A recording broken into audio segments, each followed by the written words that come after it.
Show. Today is the 11th of April, and it's exactly 3 minutes after 7 o'clock. Welcome to the Sugar City Morning Show. Today we have a good show prepared for you. We have the officer in charge of the National Fire Service here with us. You know, April comes, May comes, and these are very hot months. These are months when also it is very dry. And so we need to take certain precautions. So we have that person here with us at the studio who will be coming on in the following segment. And I promise that it's going to be a very interesting, very interesting show. Ladies and gentlemen, welcome to the Sugar City Morning Show. Again, as always, como siempre, vamos a empezar este programa con una oración y te invito que te unas conmigo. Y aquí no se trata de ser católico, evangélico, adventista, simplemente reconocer, como siempre digo, a un poder superior, reconocer a un Dios que nos da la vida, que es responsable por ponerle orden a las cosas, porque aquellas personas que son muy escépticas y dicen, tal y tal y tal, yo no creo en esto, yo no creo en otro, pues si te pones a no creer en nada, entonces ¿con qué te quedas?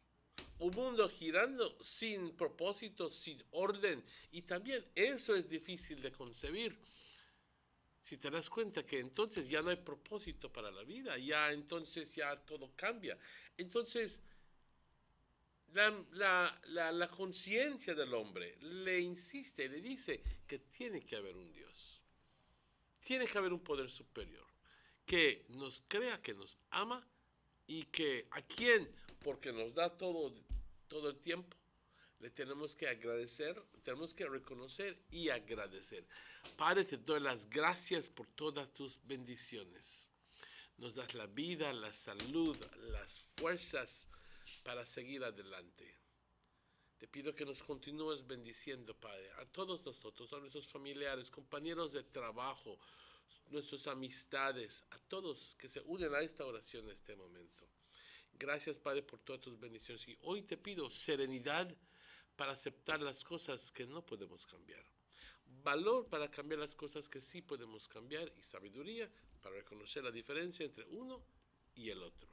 Padre, como siempre te pido por aquellas personas más necesitadas.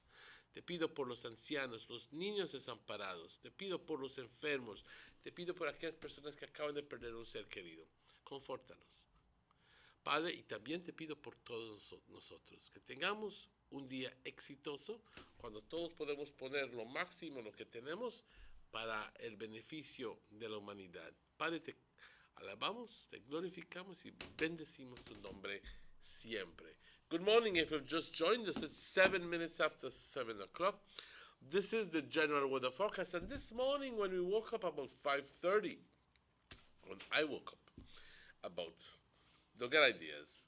When I woke up this morning at about 5:30, I saw that the sun, well, not the sun, but the skies look kind of a little funny, as if it's going to, it was forecasting rain, and I had a feeling that then that it's going to be a cloudy day. But it says today the general situation, warm and relatively unstable conditions to continue today. Well, if that was what I was looking for, instability, it says it quite clearly. Relatively unstable conditions to continue today. The 24-hour forecast, and wow, listen to this. I scarcely recall having a forecast as detailed as this. Sunny, with cloudy spells today and partly cloudy tonight. Isolated shock thunderstorms will continue over the southern portion this morning. There is also the chance of isolated thunderstorms inland this afternoon. And then a few showers over the south tonight. Otherwise, Otherwise, showers will be generally isolated. The winds blowing from the east at 10 to 20 knots. The sea stayed choppy to moderate. Temperatures along the coast, 86 degrees Fahrenheit as a high, 79 as a low. Inland, we're going all the way up to 91 degrees Fahrenheit as a high, 74 degrees as a low. Now this is kind of very warm. 74. I always thought that 79 and 80 degrees for the coast as a low temperature was rather uncomfortable and unbearable for me. But now we're easily approaching that 74. And this is when you must put on that AC or that fan or that double fan. In the hills, 83 degrees Fahrenheit as a high and 68 degrees as a low. There are no warnings in place for today. The outlook for Thursday and Thursday night is for isolated showers with a chance of a few more over the south in the morning. A high tide this morning at 7:33. A low tide at 1:15 this afternoon. A second high tide tonight at 1 minute before 7. And the second low tide tomorrow morning at 3 minutes before 2. The sun rose this morning at 5:38, although it says tomorrow. But the sun sets this evening at 6:08. I imagine that reference is for tomorrow, 5:38, because the sun has already risen, and that information was rather superfluous. The moon will set today at 2:30 p.m. and the moon will rise tomorrow morning at 3:25. Thank you very much, Angelia Guy, for that information. Buenos días, compañeros. Este es el reporte del estado del tiempo para hoy, miércoles 11 de abril, y estamos en lo que se dice pleno verano. Esto es tiempo caluroso, tiempo seco, y generalmente hay tanto calor que pues uno anhela tener un chubasco, pero también las condiciones pueden estar bastante inestables. Es más, las condiciones en la atmósfera pueden estar tan inestables de que se provoca la formación de una tormenta. Hoy, caluroso, debido a condiciones relativamente inestables, continuando para el día de hoy. Para el día de hoy, en detalle, soleado durante el curso del día, con periodos de nubosidad hoy por el día, parcialmente nublado hoy por la noche. Vamos a ver unas tormentas aisladas continuando sobre la porción sur. La palabra clave aquí es continuando sobre el sur. Quiere decir de que en la porción sur del país, pues ha estado lloviendo. Y esto es normal porque para la porción sur del país, porque como siempre digo, las nubes necesitan elevarse cuando topan con las montañas, y cuando se elevan, pues tienen que tumbar su carga, porque si no estuvieran muy pesadas. Así que tumban su carga y luego entonces logran subir. Así que en el sur del país continuarán viendo tormentas aisladas. Hoy por la mañana existe también la posibilidad de tormentas aisladas en el interior del país, hoy por la tarde. Así que no descontemos la posibilidad de que tengamos una tormenta hoy por la tarde. No define dónde, pero las condiciones son propicias para la formación, para que veamos una tormenta hoy por la tarde. Luego, por la noche, algunos chubascos sobre la porción sur del país, pero, compañeros, chubascos estarán generalmente aislados. Los vientos del este 10 a 20 nudos, el estado del mar agitado moderado, Temperaturas máximas por la costa, 86 como una máxima, 79 como una mínima, en el interior una máxima de 91, pues siquiera no estamos subiendo a 93 y 94 y 95 y 96, aunque entre muy poco llegará ese tiempo, cuando ya estemos terminando abril, mayo, condiciones súper calurosas.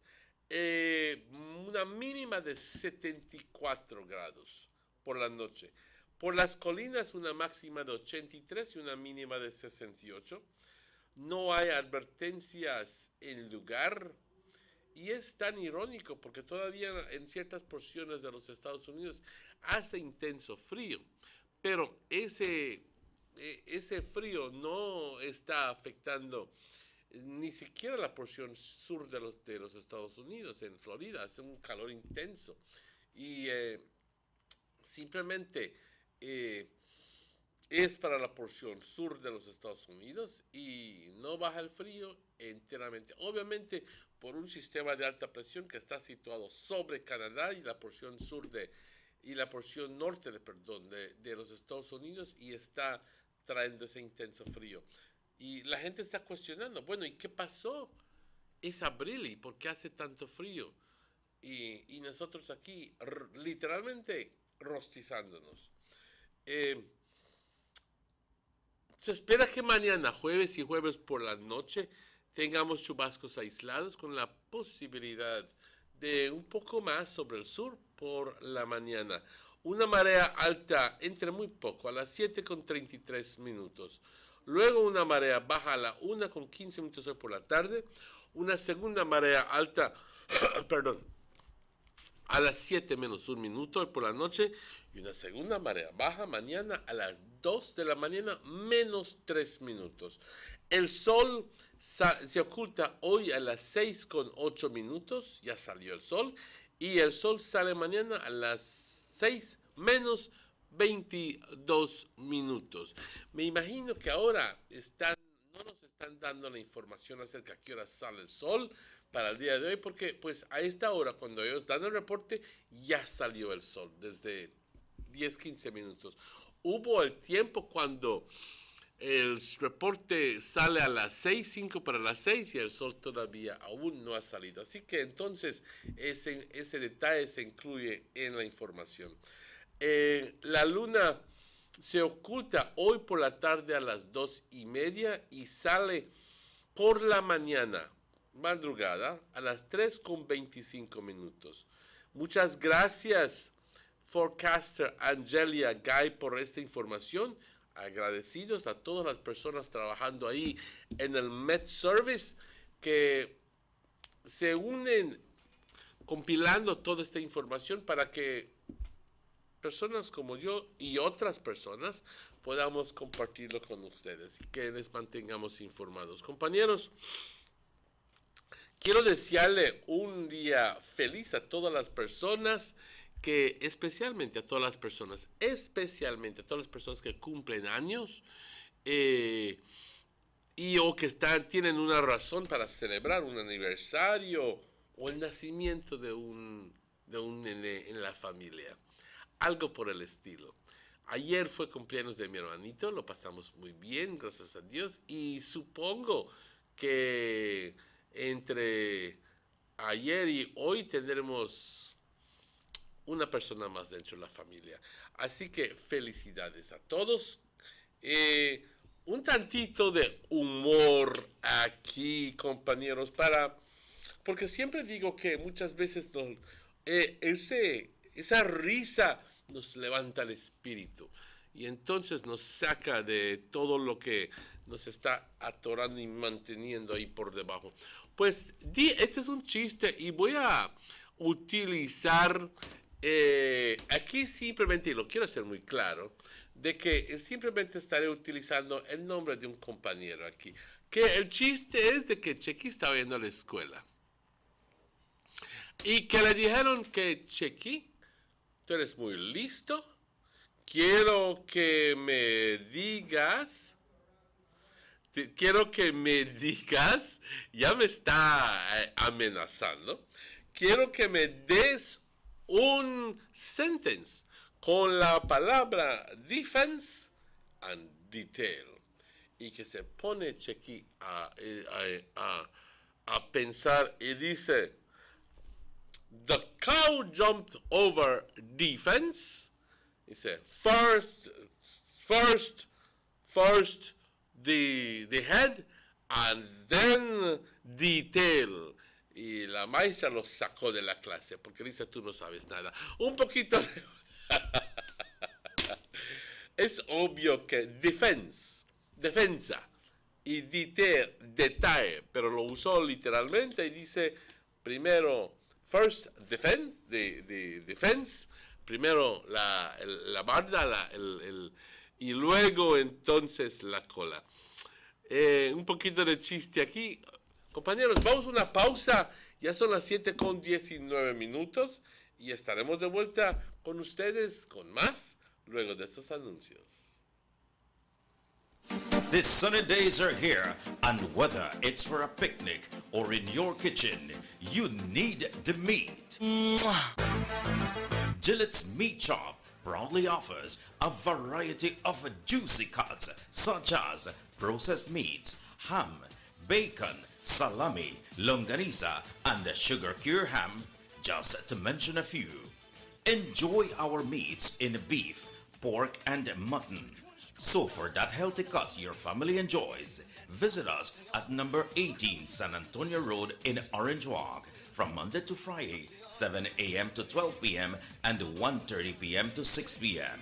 Saturdays, 7 a.m. to 12:30 and 3 to 5 p.m. Sundays, 8 a.m. to 11:30 a.m. Place your orders at 322-3486 or 322-2175 or even 610-4061.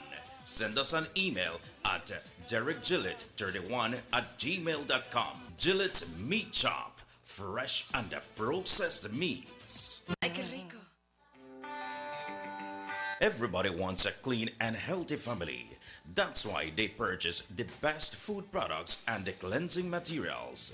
This time, we give you a bigger size of La Costeña products like the mouth-watering fried beans and the pasta sauce. And surely for your clean laundry, we have the breathtaking aroma of Ensueño Max Suavitel. Even your visitors will ask what you clean your floors and restrooms with. And you can boast it is the variety of Pinol products and Sultan Muriatic acid now in 900 milliliters. And much more for the best prices only at German Vega and Sons Imports. We serve you at number 5 San Antonio Road, Orange Walk Town. You can even call us at 322-3625 or 322-2672. Or you can even send us a fax at 322-2571 or email us at germanvega@btl.net. German Vega and Sons Limited, because we care for you.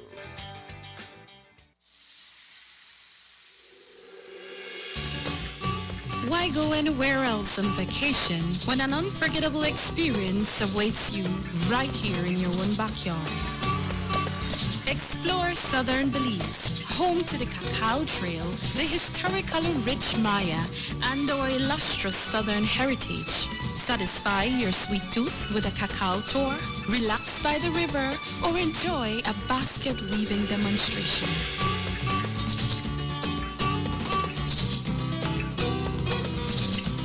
Stop in for some delicious southern food. Come and enjoy some good old-fashioned southern hospitality. Belize, where you can discover how to be a Belizean traveler.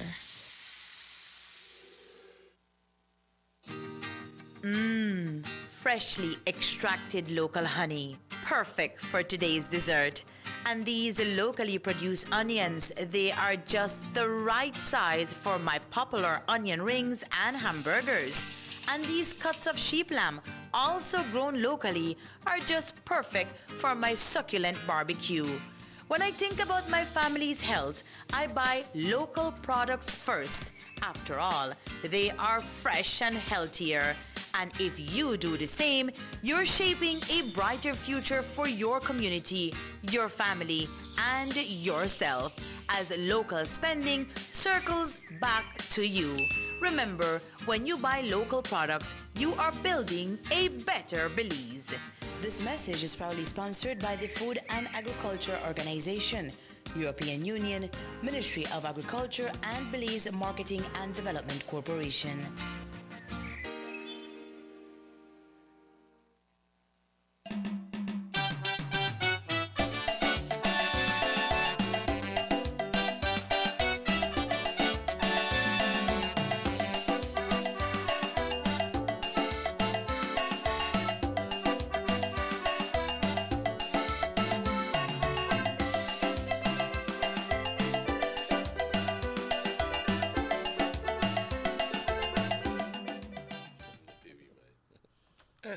Welcome back to the Sugar City Morning Show. It is exactly 24 minutes after 7 o'clock. Son las 7:24. Bienvenidos de vuelta. Y tal como prometimos, hoy tenemos a el señor. Today we have with us the officer in charge of the National Fire Service here in Orange Walk. And it is our pleasure to say good morning and welcome Mr. Miguel Medina. Good morning, sir. Good morning. And welcome. And also my very good friend, even though he don't tear into me this morning and skin up his nose when he came in, obviously because he thought that I was, I was playing a joke on him. It's my pleasure to say good morning and welcome to Checky. You sure Robert Checky. He is a very good friend. You sure that pleasure was there? Of course, it's always a pleasure. Good morning to everyone. A most pleasant, beautiful day. Oh, what a beautiful morning. Oh, what a beautiful day. I know nothing is coming my way because Emmanuel left on different timing today. I said like, if you want punch me a while ago, what do you want with you? I was saying like, where late brother Raul say you this star. Finish the line. No, I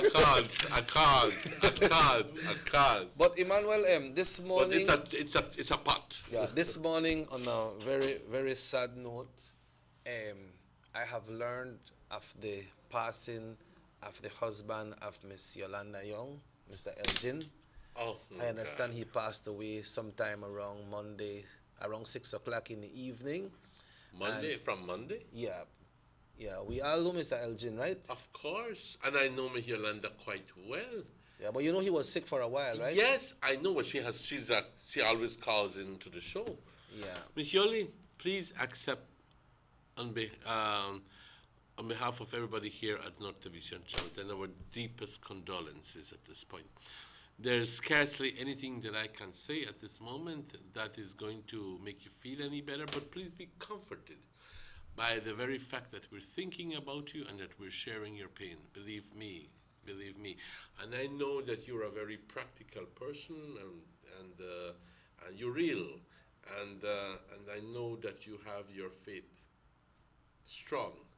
And that is going to pull you through whatever difficulties that you have. Yeah, Mr. Elgin is well known to the BSI family. That's exactly right. I believe he was at the transport department at BSI. And I know he's an engineer as well.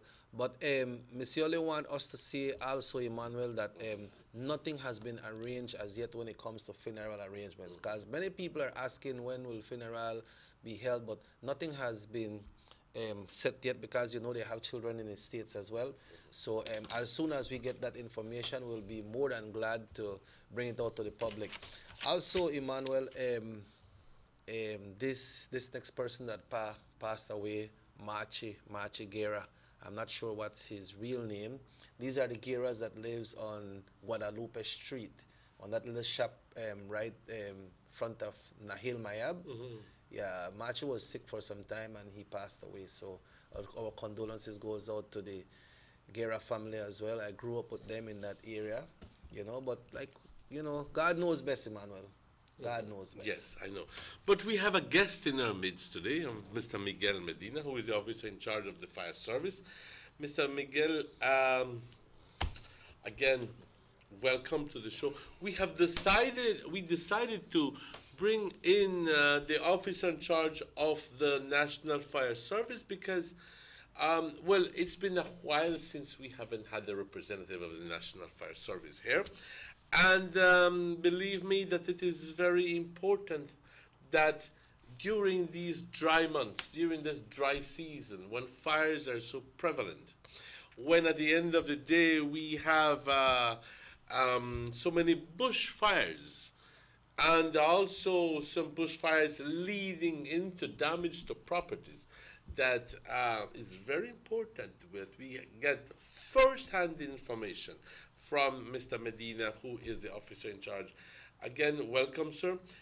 Orange Walk has, over the course of the years, been quite a safe haven. In other words, we haven't had, as best as I recall, the kind of fires that you would find happening in Belize City,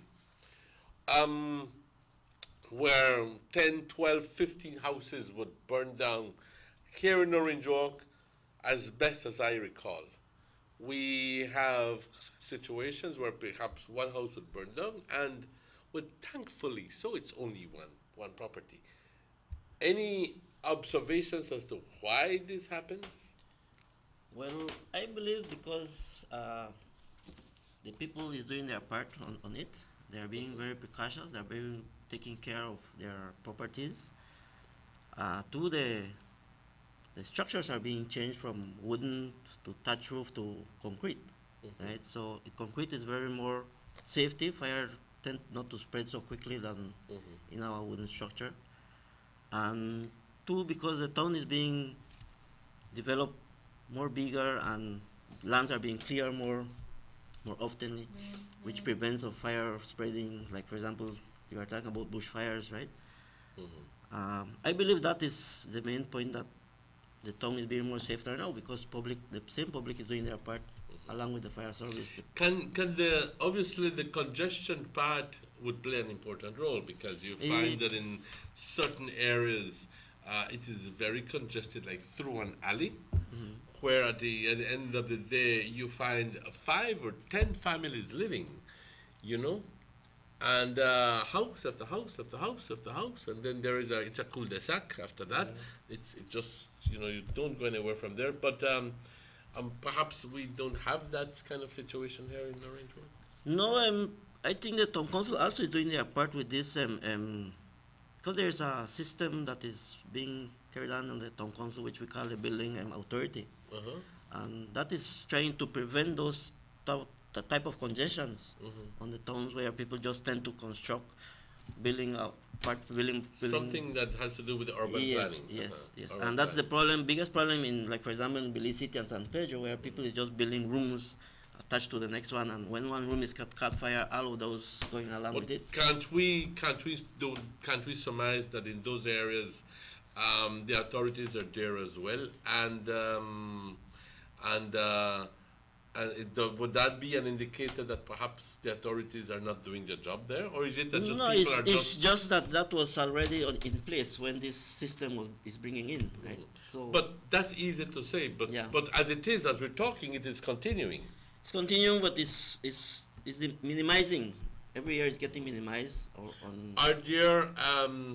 Do you know, sir? Since we are talking about that, do you know if let us create a scenario. This is my property. I have a fence, and the person who lives next door decides to build all the way up to my fence, and the person next door decides to build all the way up to my fence. Is there a penalty for that person who decides to build all the way up to my fences, rather than me very conscientiously leaving the space between my construction and the fence? There's where this building authority come in. They have What is the stipulation of the law? There's a law that provides that you could build a construction 10 feet from your landmark. 10 feet inside, right? So that provides that space if in case a structural fire whatsoever provide that space for ventilation or whatsoever. So if you have 10 and the next person have 10, then you got 20. You got 20. So you got a nice space for provide that ventilation between structures, right? Especially like when you are building from the electrical line also, you have to be 10 foot inside. But even though sometimes we see structures right underneath there. So what you tell me is that that's the law, 10 feet from... That is part of the law, right? That's part of the law. Why is it that you see building after building being constructed all the way up, one against the other? Is it just, and this is continuing, is it just that the building codes are not being adhered to? Probably it could be part of it. Other one is, it could be that the law is not being applied the way it's supposed to be applied. You know? What kind of penalty is there in place? I'm not really sure about that one. Not really sure about that penalty about it, but I know there is a law that exists that provide that. Okay, all right. See, okay. I'm asking these questions because, you know, just the other day we were talking about that, and one of the things that came up to mind is, well, who is the watchdog in that scenario? Who is the one who is making sure that people adhere to the laws? And in the case that they see somebody not adhering to the laws, that say, tell you what, hey, you have to stop build because you know they follow the law. You need to leave 3 feet, 10 feet, 6 feet, whatever it may be. You're saying it's 10 feet, but a lot of people, especially in the downtown area, say, you know, go tell me about left 10 feet. This is my space. Yeah. This is my space, so you could go holler that. We, the fire department, are part of this building authority, but we are not being involved on it. Because this building, they have the local building authority and they have the general building authority. The local building authority does not involve us on that. You should be on that board. We are part of the board, but we are not being involved. We haven't been, since I take command of the Ronjac Fire Department, we haven't been invited to none of the meetings that occur on, right? We are the fire department, we look on the safetiness of the structures. Yeah, but talking about the safetiness, I see you have a general advice to city and towns. It is not permitted to burn bush or garbage within city or town limits. Yeah, that is against the law. One, as the brochure stated very careful. It says that no one is permitted to burn out garbage or bush in the town limit because it creates a conflict on the neighborhood system, right? You could do these things on the rural areas like the villages. If you're being cut, first of all, when we respond to these calls, we call you the attention that you are not allowed to do these things. If you persist doing these things, then we involve the town council. You could be in charge. You could be charged or fined due to the town council. And then if this continues, then the police department get involved in it, right? Now, when it comes in the rural areas, there are safety and precautions that you have to carry on when you do these things. For example, early this morning, my neighbor get up and do laundry. And then when you get up, you come and pile up a pile of garbage in your compound and you set it on fire. You know how your neighbor will. You know how your neighbor will react. Then they will call the fire department. We will respond. And now becomes the fire department becomes involved in a neighborhood dispute. Yeah, understand? Yeah, yes. But so that person, if they do that, the person that has been affected, what are they advised to do? We advise them that as they see something like that, call the fire department. We will respond and call the person attention. Then if this person persists, then we will involve the town council, and then the town council will do their part. And then the police department will get involved also, right? So it seems like in this, like your department don't really have that authority to just move in upon people and let them know, hey, you have to stop doing this. Well, this is what we normally do. We just respond there, call the attention to the person that is burning the garbage whatsoever. And that's what we could do. Then we involve the town council if this person persists doing the same thing, and eventually the police department will be called in, and the police department will deal with them. So it's not as if they have a little red book that says, I will charge you $100. That's not the scenario. No, that's not the scenario there. That answers your question. Okay. Yeah. Well, I think that, I lived in Trial Farm for a while, and I can tell you that I have pretty much like everybody else been a victim of all this burning that exists within the community, where at the end of the day you wake up sometimes in the morning with people burning bush right beside you, heavy bush right beside you, and you go to sleep at night with the burning right beside you, and all you do is you have to get out of the house because it's right next door to you. You know? I was waiting on that part of the topic because this text that somebody say, okay, we clean we yard, and we got a monk a bush.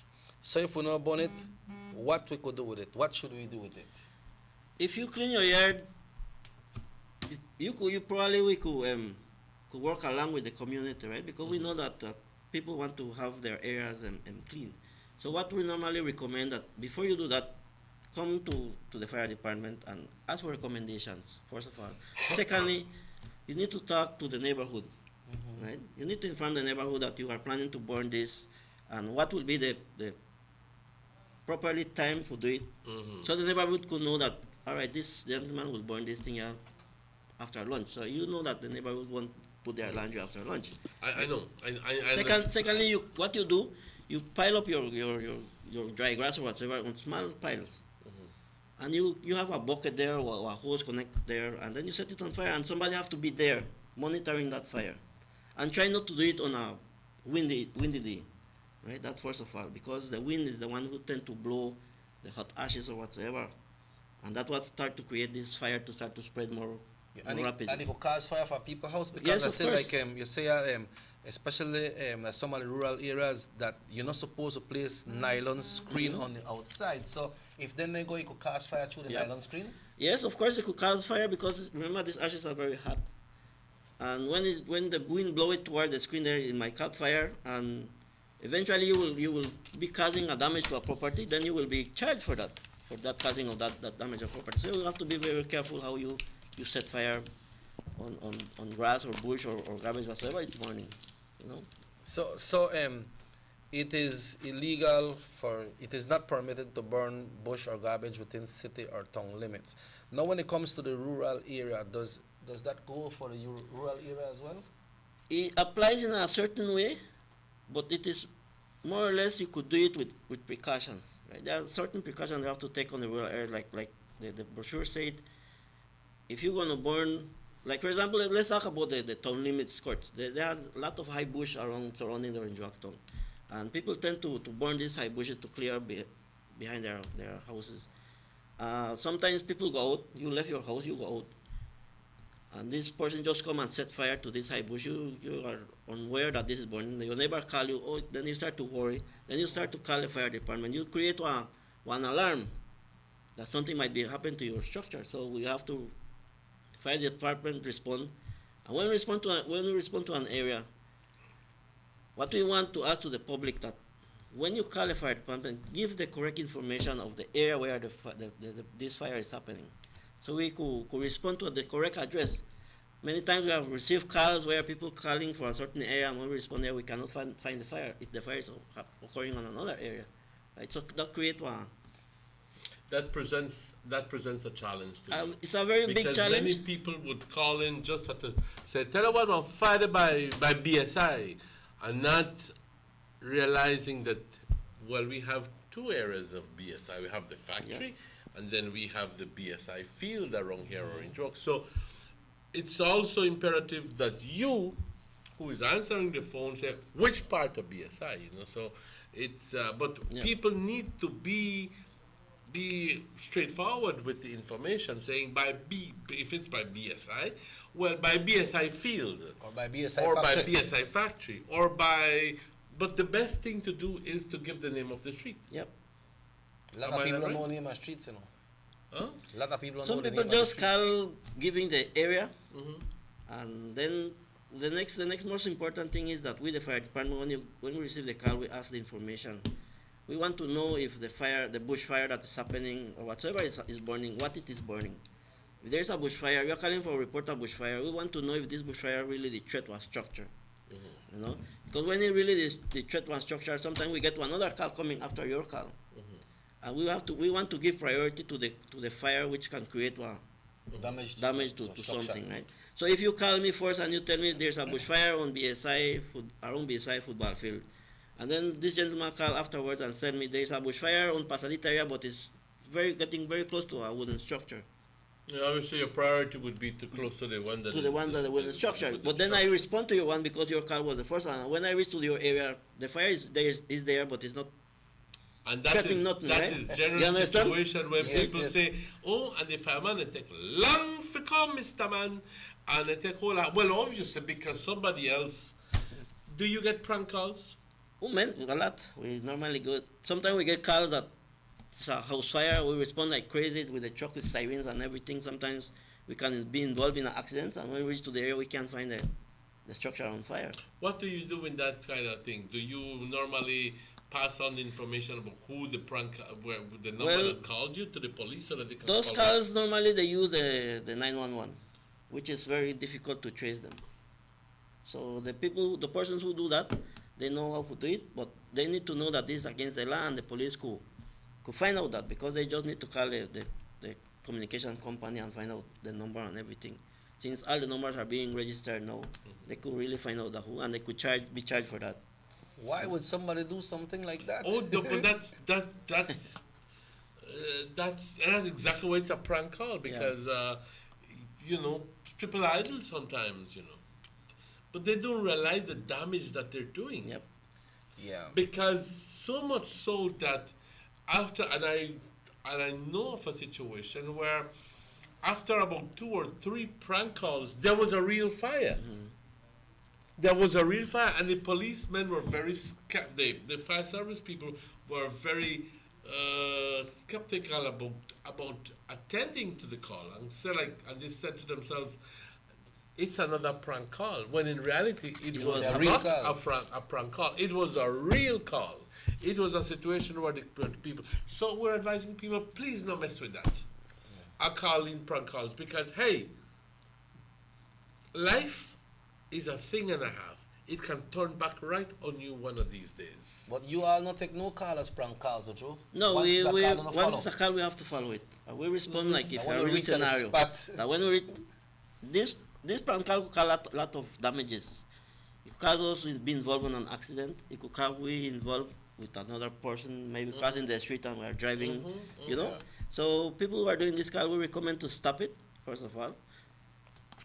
It's against the law to do it.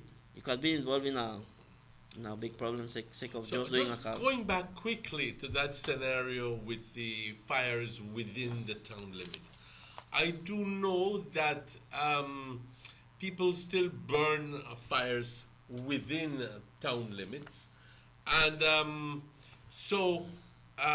a lot of people complain. But generally,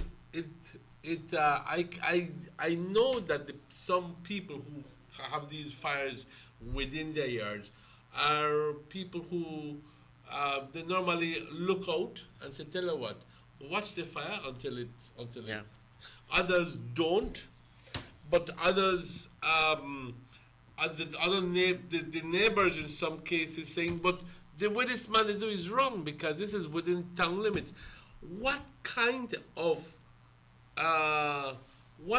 of penalty is there for people who consistently and irresponsibly keep on burning fires within their yards, and sometimes do it quite often because, we have a bonfire, take a mosquito?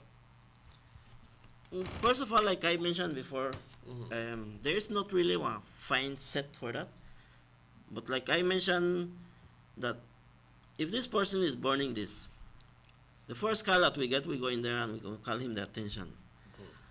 Secondly, if he continue or persists doing the same thing, then we involve the town council, which the town council could implement a fine to these persons. And afterward, then we implement the police department, and then the police department will take the scenario in their hands. But we, the fire department, don't really have that red book like you mentioned, right? That we could say, all right, well, sorry, we caught you burning this, so we give a fine. Yes, we're fine you right now, and they're gonna court. Maybe that will be a good idea, so people will stop doing this within the town.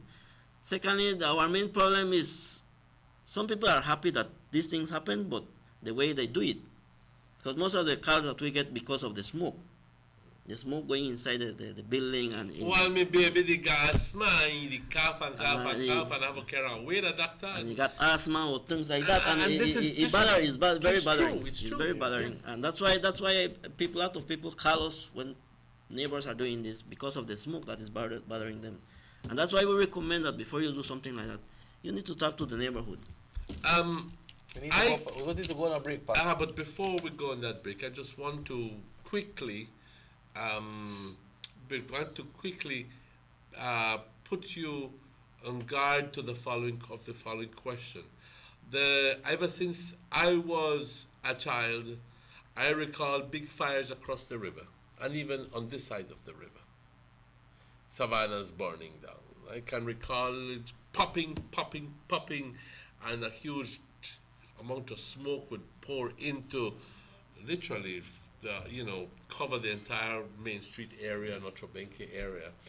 And the question would be, what kind of precautionary measures are in place to avoid that kind of wildfires and bushfires, which in many cases can prove to be very harmful? Well, let's go on that break when it is exactly 11 minutes before 8 o'clock, and we'll be right back with you after these messages.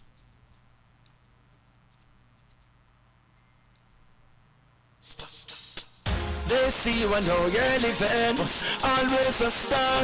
Yes, you live in color to the limit. Large and in charge. Yes, that's why you rock with Buster. Refreshing range of colorful flavors. Always a star, never the audience. You run things never run yours.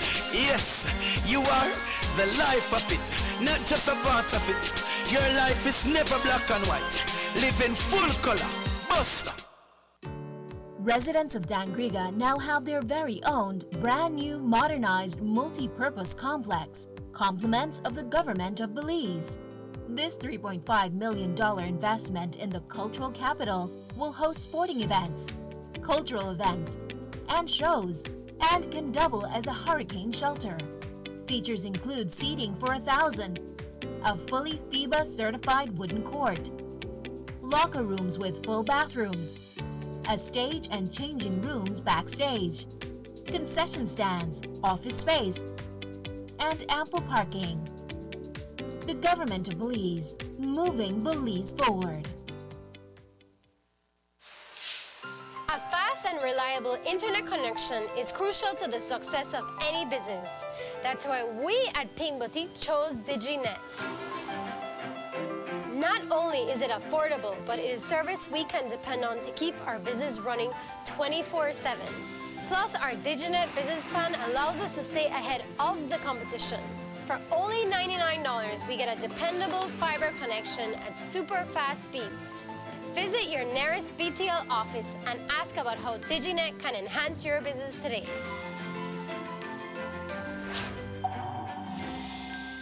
Now available in San Pedro, Northside Belize City, Ladyville, and Belmopan. Coming soon to Orange Walk.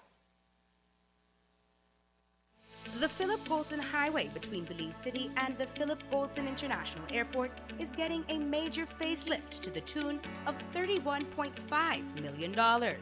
Section B of the highway upgrading project between Haulover Bridge and the Buttonwood Bay Boulevard roundabout is underway at an investment of $21 million.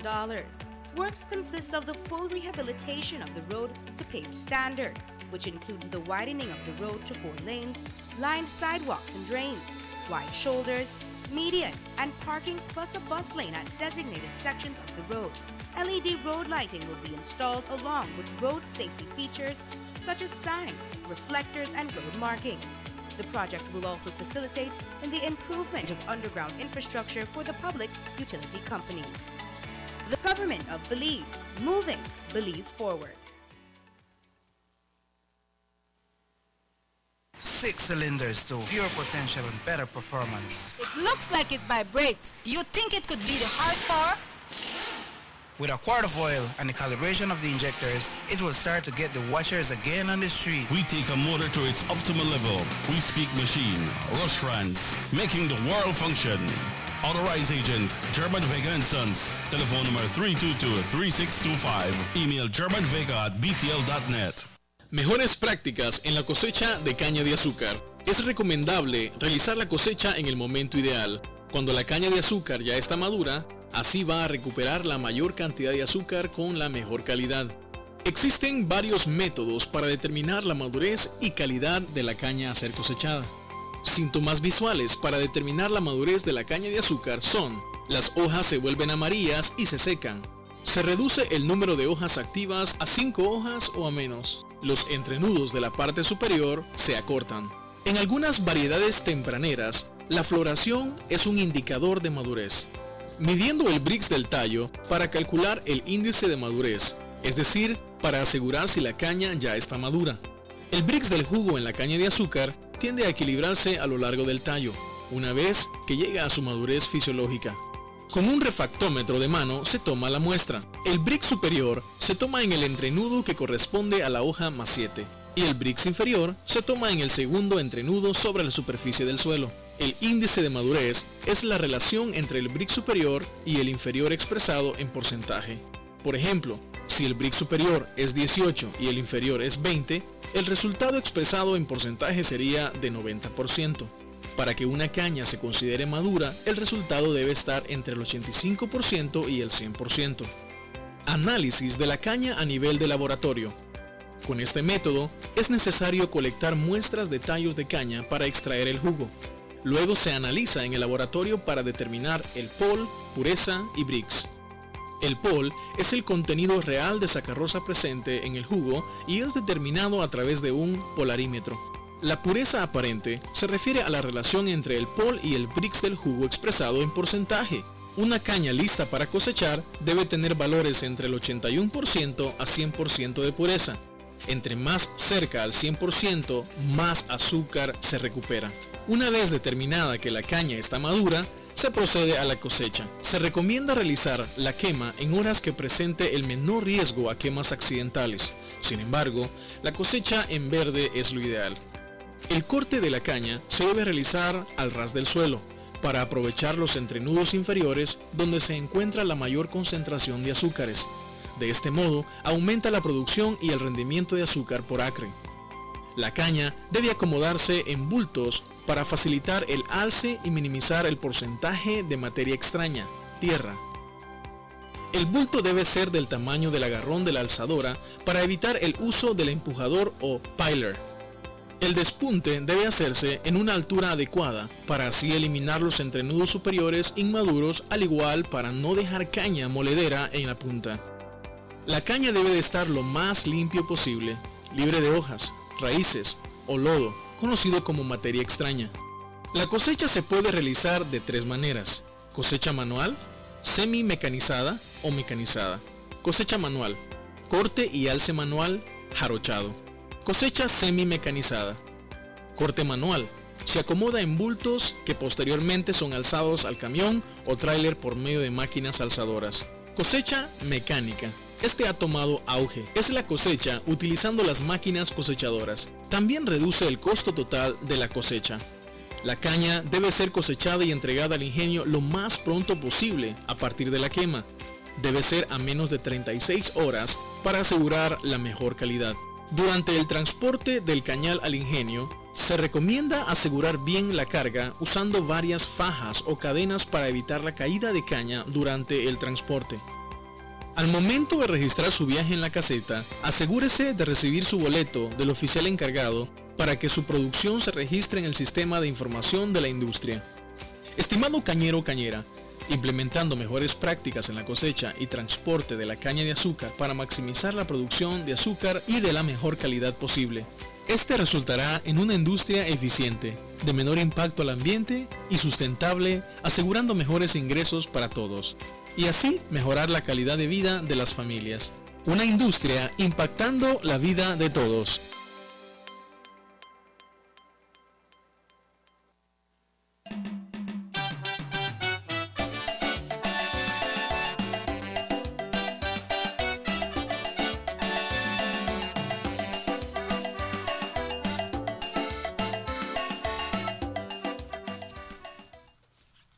Welcome back to the Sugar City Morning Show. It is exactly 2 minutes before 8 o'clock. Bienvenidos de vuelta, compañeros.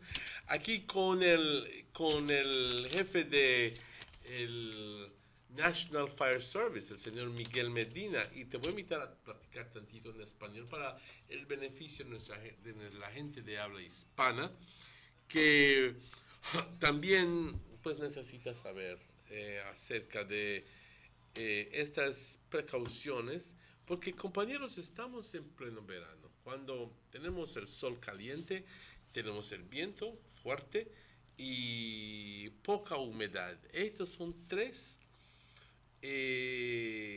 factores que contribuyen fuertemente para fuegos. Y antes de ir a la pausa, le planteé al señor Medina el escenario acerca de esos fuegos de las sabanas que se queman cada año, proceso natural, donde la naturaleza se encarga de hacer su propio trabajo. Algunas veces ayudado por el factor humano, algunas veces no, pero cuando se presenta una amenaza real o percibida, como sea, a las propiedades, al bienestar de la gente viviendo muy cerca, entonces ya es cuando ustedes entran.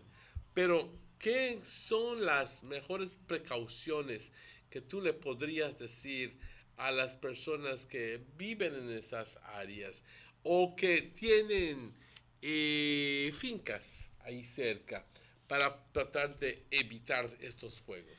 Primero que nada, nuestras recomendaciones es mantener de 3 a 4 pies limpio alrededor de tu propiedad. Eso viene siendo como un fire path, una guardarraya. Una guardarraya que le decimos, para prevenir que ese fuego cruce a tu propiedad. Segundo, tenemos que tener mucho cuidado cuando, especialmente tienes una estructura ahí y es de, como le llaman, guano o algo así. Si podemos tener una manguera o algo, o llamar al departamento de bomberos apenas este fuego empiece, para que nosotros vayamos y lo mojemos, lo cual previene que las brisas vuelan esas cenizas calientes y cuando cae encima del guano es lo que crea este incendio. Como por ejemplo, hace 2-3 años tuvimos el de McAfee, que está en otro bridge, donde se quemaron dos estructuras, que fue causado por un bushfire, un incendio de monte. Y fue causado por una persona que no tuvo la mentalidad de ver lo que estaba haciendo, pero no se pudo comprobar, o hasta ahorita no he podido comprobar que esa persona fue que... Pero estos dos edificios fue una pérdida por negligencia de una persona, ¿no? Segundo, cuando viene siendo incendios de las sabanas, lo que hacemos nosotros, desplazamos los dos camiones que tenemos y los ponemos en ciertas áreas estratégicas donde vemos que hay un área más vulnerable, un riesgo de una estructura o algo, y nos ponemos ya en el tema de ataque. A la vanguardia, como dice. Entonces, lo que hacemos, corremos manguera, nos ponemos listos por si es necesario empezar el proceso de firefighting, lo hacemos. Pero hasta ahorita no hemos tenido ese escenario hasta ahorita. Entonces, lo que recomendamos también a las personas que tienen sus propiedades alrededor, las estructuras, cuando este fuego viene moviéndose hacia ellos, hay que cerrar todas las ventanas, puertas, para que estas cenizas calientes no entren adentro. ¿Entiendes? Muy bien. Y mantener un ojo siempre en el fuego que está viniendo. Y si hay un vecino que no está en su casa, hay que informarle. Para que el vecino sepa lo que está pasando. ¿No? Muy bien. Y no alarmarlo tampoco diciéndole, tu casa se está quemando, y no es eso. Porque creamos una alarma que no debemos de crear, ¿no? Vamos a cambiar el tema tantito con una pregunta. Dios no quiera, pero un día hay un fuego por el área de Progress Street, una área así. Tú tienes tus camiones llenos con agua todo el tiempo. Tienes un camión, dos camiones. Cuando corres corto de agua, ¿qué haces? ¿Tienes que correr tu tubería todo hasta el río para recoger agua? ¿O hay fire hydrants? Tenemos fire hydrants en ciertas áreas en el pueblo. Primero que nada, la gente debe de saber que los camiones siempre están con agua. La cantidad de agua que tiene un camión es bien mínimo. Un camión solo tiene 350 galones de agua, el otro tiene 450 galones de agua. Cuando corremos una manguera, la manguera utiliza 30 galones de agua solo para llenarse. Y le ponemos un branch, le llamamos nosotros a la manguera, que tira 100 galones por minuto. Así que en 2-3 minutos ya se termina. Entonces, pero cuando tu casa se está quemando, tú quieres ver que el juego se apague. Entonces, cuando llega el bombero y empieza a tirar agua, y tú solo ves que 2-3 minutos se apagó, el camión vino vacío, pero no es la matemática de la capacidad del camión que tiene, ¿no? Aparte de eso, tenemos manguera para correr de la entrada de Orange Walk hasta la salida de Orange Walk. Pero tenemos hydrants en diferentes áreas donde nosotros vamos, cuando el camión se termina de agua, el camión tiene que dejar el juego, el incendio, y irse al hydrant y llenar. Y dependiendo en la hora del día, es la presión que el hydrant va a tener para llenar el camión. Si es de noche que el juego está que está sucediendo, el hydrant tiene bastante presión porque la gente está durmiendo, no están utilizando esa agua de la tubería. Cuando es en el día, todo el mundo está utilizando agua, entonces hay menos presión. Ese hydrant está conectado al main system, de WASA. Así que no hay un sistema dedicado que solo sea para... Ese es de main system de WASA. Entonces, todo el agua que nosotros utilizamos es agua potable. Okay. Entonces, ese es el problema que a veces tenemos ¿Podrías divulgar tú, o puedes divulgar tú, la cantidad de fire hydrants que hay aquí en Orange Walk? Teníamos como 11, 12, pero WASA empezó a cambiar su sistema de tubería. Entonces nos movieron como 2 o 3 hydrants que era bien esencial para nosotros. Y porque cambiaron el tamaño de tubería ya no lo pudieron instalar de vuelta. Entonces nos quedamos como cortos con unos 3 hydrants que ya teníamos puestos. Y eso nos crea un problema también. Por ejemplo, si hubiera un incendio como usted dijo en Progress Street, teníamos un hydrant mero casi en la esquina de Cinderella. Y nos quitaron ese hydrant. Entonces toda esa área ya se quedó sin ese hydrant ahí. Entonces para cuando hay un incendio en esa área nosotros tenemos que movernos tal vez hasta allá por el marketplace a llenar y regresar. Eso es lo que causa... Pero no podrías tú correr una tubería desde el market hasta el... Sí, tenemos manera para hacerlo. Mandamos un camión allá al hydrant, conectamos el camión al hydrant, corremos 10 mangueras si es necesario y de allá bombeamos agua a este camión y este camión lo bombea. Si es que diera que también hay un corte de electricidad, vamos a crear escenarios aquí, de que tan de repente, porque el fuego fue tan alto, tuvieron que cortar la electricidad porque presentaba una amenaza. ¿Funciona el abastecimiento de agua siempre estaría ahí? ¿O será que cuando cortas el switch de la electricidad también se va el agua? Y ya luego te encontrarás una situación aún en situaciones más así lo que hacemos es que cuando la electricidad se va, vamos al hydrant y vemos que no tiene agua el hydrant, entonces nos dirigimos al río. Los camiones tienen la capacidad de succionar agua del río y llenar el tanque y responder para allá. Y si el juego no es lejos del río, entonces de ahí mismo del río empezamos a bombear agua hacia el ¿Tienes escenario. comentarios? Tenemos un texto aquí en español, Emanuel. Pues vamos a leer aquí. Buenos días. Por ejemplo, esos vecinos que temprano en la mañana que prenden basura y te está ahumando todo, ¿está bien eso? Bueno, ya hablamos acerca de eso. Pero depende dónde está sucediendo esto. Si está sucediendo dentro del límite del pueblo o si está fuera del pueblo. Dentro del pueblo no es permitido. Si estás en las aldeas, digamos aquí en Trial Farm, entonces tienes tanto derecho de prender el fuego como el vecino tiene de no olerlo. ¿No es así? Así es. Y así que es una situación de compromiso. Una comunicación entre vecinos. Una comunicación entre vecinos. Compañeros, voy a tener voy a prender un fuego aquí. Ojalá y te pido que si es que tienes un lavado, que lo metas o que cierres sus ventanas o que vayas a visitar a tu abuela por esos 2-3 horas cuando voy a estar hablando. ¿Se entiende la gente? Si tiene uno enfermo, alguien que está enfermo en la pues casa, lo sacas o algo, pero eso es tratarse como humanos, como gente grande.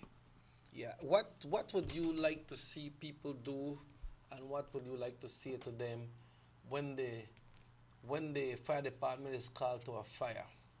We're talking about traffic, we're talking about pedestrian, and the fire engine is coming, And I see like people right there, so a lot of people don't respect when they hear the fire engine they come and you talk about the hose and have to run out. People run away from rain, but they run to fire. When the fire there, everybody, whether on the area, gather in the fire, and then when the fire engine reaches the fire engine, they have the space to reach close to the fire. What would you like to see, and what was your advice to those people, the public, pedestrians, and drivers? Well, first of all, that's a good point that you bring in.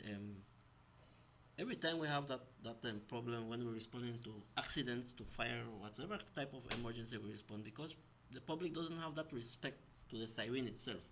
When you hear an emergency vehicle, it could be fire, police, or ambulance. What does the law state very clearly about that? You have to give the way. You have to give the way. It's emergency. It's an emergency. It's an emergency. Because we won't put a siren just because we want pass you and go ahead of you, you know. Remember, these trucks are heavy. These trucks are backing up gallons of water behind it. And if you are not giving us that space to go through, and we try to overtake you, our next vehicle coming, it creates us, you put us in a dangerous hell of a situation, you know? Because you can't maneuver and the way you like. And it won't take you more than 1-2 minutes just to drive to a side, make the fire truck go, make the ambulance pass, and then you just continue your way. So we recommend the public to please respect when you see the fire truck or any emergency vehicle that is going with siren and lights. That means that it's going to an emergency. Something is happening. Something really is happening, right? So how difficult it is when you reach the fire, a lot of people get up there, you could see the fire from far, but you see more people than the street. Then this next other part of the scenario is where the authority come in, the police department. That's why the police department get the call first, 911. So they respond, they send me the information, and they respond to the scene. That is the job of the police department to clear the way because they know that the fire truck is coming behind them, right? So when we reach to the scene, it's the police department that control the scene, and we control the fire. That's why entities work together along with in emergency situation like this. Okay. Right? I have been one of those who run to the fire. Like all of us, most of us. Not that I like to see it, but it's just one of those things that we don't see all the time, and because of the potential threat that is associated with big fires, like the Pickwick fire in Belize City, the one with Roberto Wong on Queen Street. They had a big Albert Street one too. The one that on Albert Street. Yes, the ones on Queen Street where my grandparents' building burnt down, the one on Gabriel Lane where my uncle's house burnt down. You know, there have been big fires in Belize City. Fortunately, here in Orange Walk, I can recall the 3 biggest fires that I can recall here in Orange Walk ever since I was born was the fire that occurred on Slaughterhouse Street. And other people would go like, what? Yes, our building where we used to belong to old Mr. Reggie Bell. It was a huge 2-story building, large 2-story building that was right behind where Orange Walk restaurant is. That house burnt down. But you know why it was very, very, why it was ominous? Why people became frightened? Because the gas station, you're right, where Mike's... Yes, there was the Esso gas station there. Was there. The Esso gas station. And the tanks were right to the back. Yep. You know? Another fire that was the original Miamor fire, if you recall big that, one too. Where Mr. Tillett. Mr. Solomon Tillett. Solomon Tillett. And then there was another fire where the Zabanez property down by Belize Road. Do you recall that? Yep. I remember the Crystal Palace fire as well. The Crystal Palace fire, that was a big one too.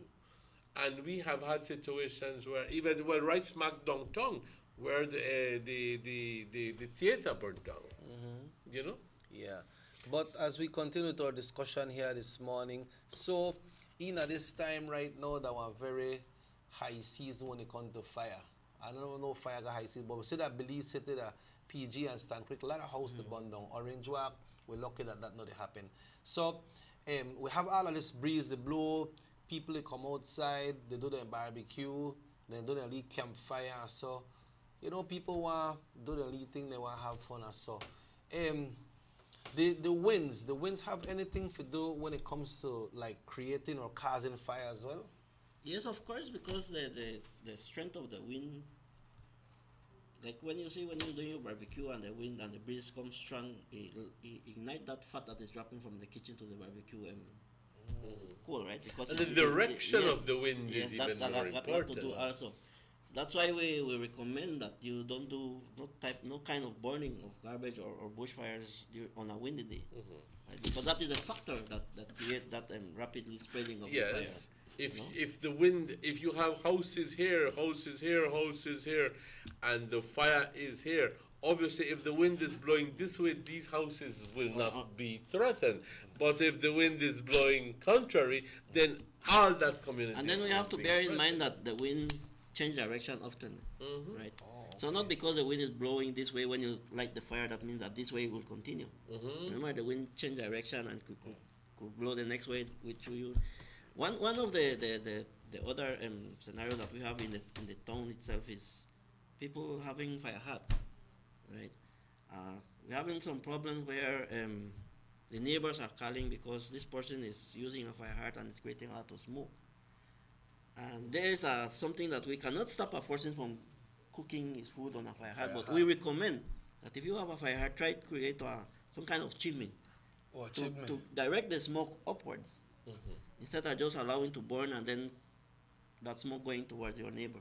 It's creating a something like that. What was done with the Tortilleria Maya, where they had they used to have their boilers. So and I think that they were directed to not Tortilleria Maya, Teles Tortilla, but known as Teles Tortilla now, where they have this huge chimney.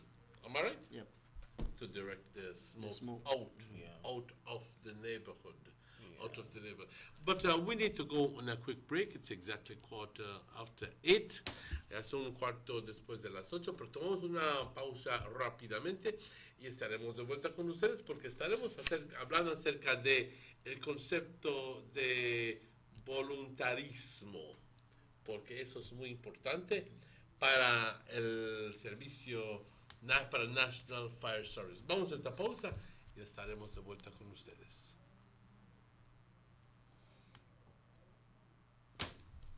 You have an 8-cylinder powerful engine disguised as an aluminum alloy that spins at 8,000 revolutions per minute. Goes like this. You think it's a turbo? No, with a cleaning of injectors and a change of oil, you will run more efficient, my friend. For those who understand the engine like it talks to you, we speak machine. Rush France, making the world function. Authorized agent, German Vega & Sons. Telephone number 322-3625. Email germanvega@btl.net.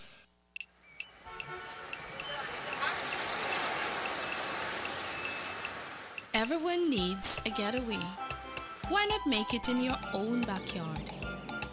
Learn the history of your old capital.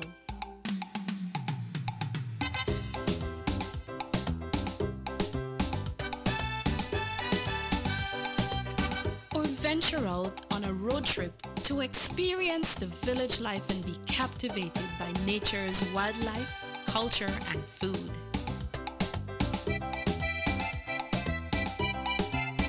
Belize, where you can discover how to be a Belizean traveler.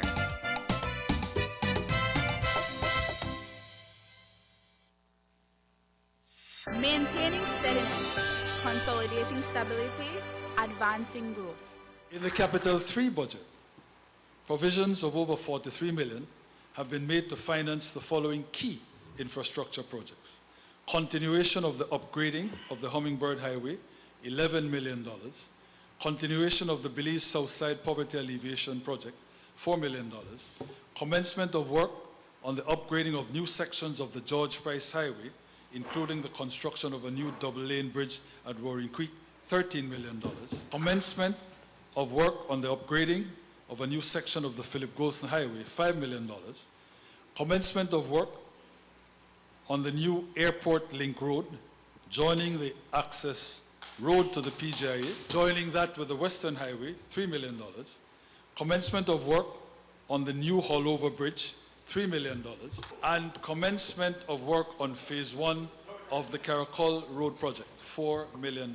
In addition, provision of $9.5 million has also been made for projects in the education and health sectors and towards our vaunted poverty alleviation programs. Mr. Speaker, I should point out that as we have done in all the years since taking office, we will again be financing our capital program wholly from concessional sources provided by our international development partners.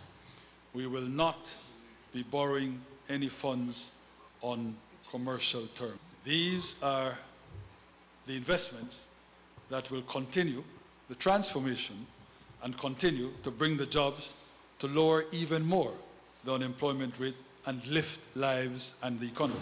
The government of Belize, moving Belize forward. Before we signed up for DigiNet, things at home were a bit... Mom, Kata's having up the internet.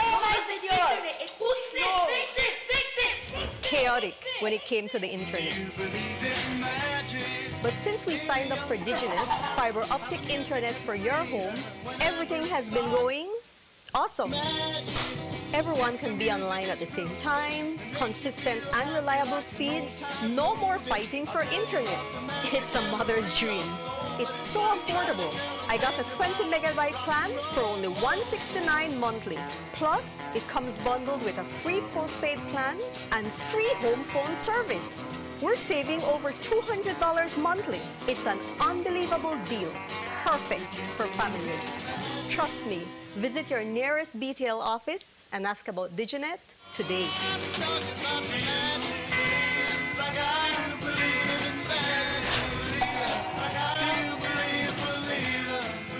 Now available in San Pedro, Northside Belize City, Ladyville, and Belmopan.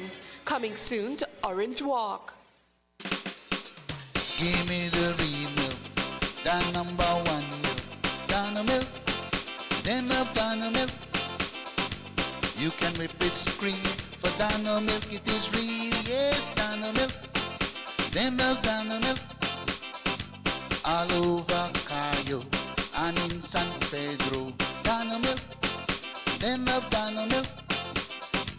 Dano milk in the morning, Dano milk in the evening, Dano milk. Give me Dano milk. Up north in Corozal, supermarket and them all. Dano milk, then love Dano milk. All over this land and in Belmopan, yes, Dano milk. Give me Dano milk.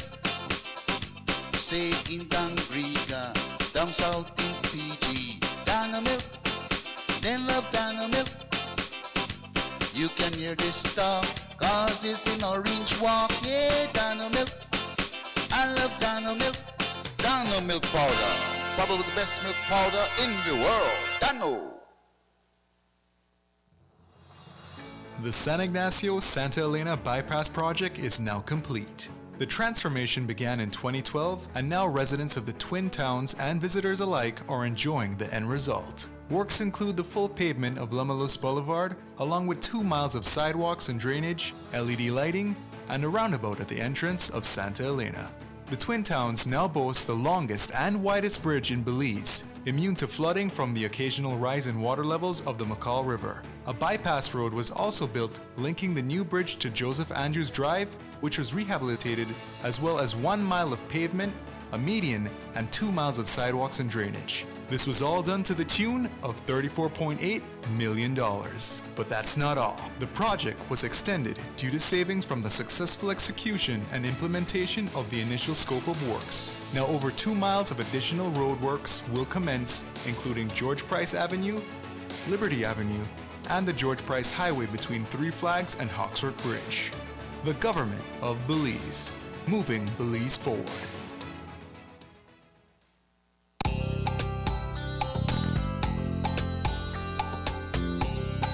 Everyone needs a getaway. Why not do it in your own country?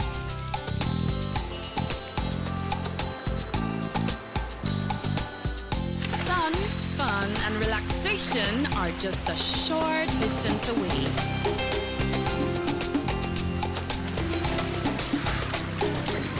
taste of barefoot living, or enjoy the sounds and taste of an authentic Garifuna village.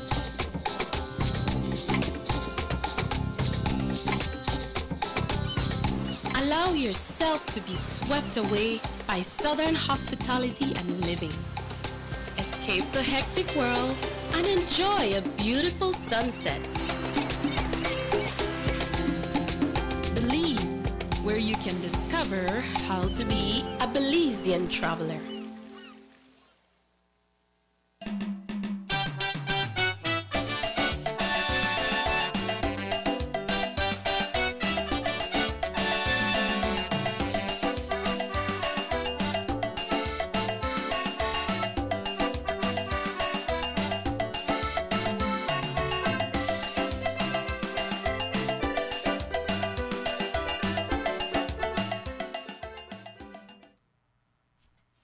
Welcome back to the Sugar City Morning Show. It is exactly 24 minutes. This morning we have Mr. Miguel Medina, who is the officer in charge of the National Fire Service here in Orange Walk. And as I mentioned a while ago, Orange Walk has been blessed up to now that we do not have, where we have not had, thank God, the amount of fires that other municipalities have seen. Mr. Medina has attributed that to the reasons that, one, we don't have the same conditions or what you call that, the same conditions really as there are in Belize City. The entire the entire area is changing. We don't have as many wooden houses as before. We are not as congested as certain existing areas in other in Belize City and other areas, and this is good. This is good. However, we still have an occasional fire that, good Lord, burns down pretty much everything that is in the building, and it's a loss to the people who live there. Many times it's very simply because of carelessness, it's very simply because of faulty connections that you have within your house, and many times it is because somebody is trying to play electrician. Somebody is trying to say, tell you what, me go fix that. He didn't charge too much. So he didn't charge too I much, could connect it up I for could you. fix it. Just buy a two-piece of wire. A two-piece of wire. And it turns out that that person does more damage, more harm than good. Your comments? Yeah, well, in scenarios like that, what we recommend, like for example, home appliances, they tend to become more vulnerable to fires the more you use it, right? Like you were mentioning about the wiring. When you have electrical problems on your structure itself, you need to pay good attention to it. That is telling you that something is wrong, and we recommend you call the professionals. Case in point, just let me quickly interject here. I once saw an individual remove one of those fluorescent lamps and left the two wires hanging. In other words, he had not disconnected the switch. But he said, when you get the what you call it, I will put back the what you call it. But you're leaving that thing there. If a rat pass or something, it can create a short. It will create a short. Once the two wires touch themselves. Once the two wires touch. So that kind of situation is very dangerous. And that's why in the fire department we normally recommend that you don't have no naked wire nowhere around your structure. Right? Good. You have to have it in they have some neat boxes that the store sells where it could go inside there and you have it locked, everything, right? Secondly, once you see your light going like canally, but because there is something wrong on your wiring, right? So you need to have a professional to have a look on that. Don't try to do it yourself. That's why we have the electricians. That's why we have the plumber, because the plumber deals with the pipes. That's why we have the mechanic, because the mechanic deals with the vehicle. So if you are not an electrician, why you will do a job of an electrical professional, right? And in the vehicles, normally, like, don't do yourself a job. If you have an amplifier or a DVD player, whatsoever, don't try to connect it yourself. It might work the time you put it, but eventually 1 week, 2 weeks might create a shortage So probably you left the positive wire naked and it touched the body of the vehicle that created a fire. You might be driving on the highway and when you see fire start to...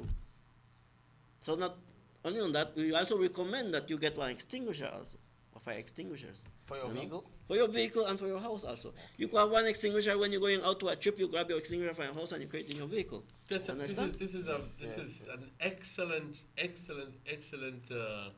topic here. Fire extinguishers. Is that mandatory for most businesses? It is a mandatory, especially... and who are the watchdogs to ensure that the people comply with? We, the fire department, especially the business establishment where you have customers coming in, like for example restaurants, bars, shops, where you have customers coming in and sitting down inside. It's a recommendation that you have to have this extinguisher. Do you do periodic checks? Of course, to ensure that these people have their... Every year it is done. Okay, because a lot of times you can see the fire extinguisher there, but if you check the gauge, it's not. Yeah. Then the most important part is not just having the extinguisher there displayed.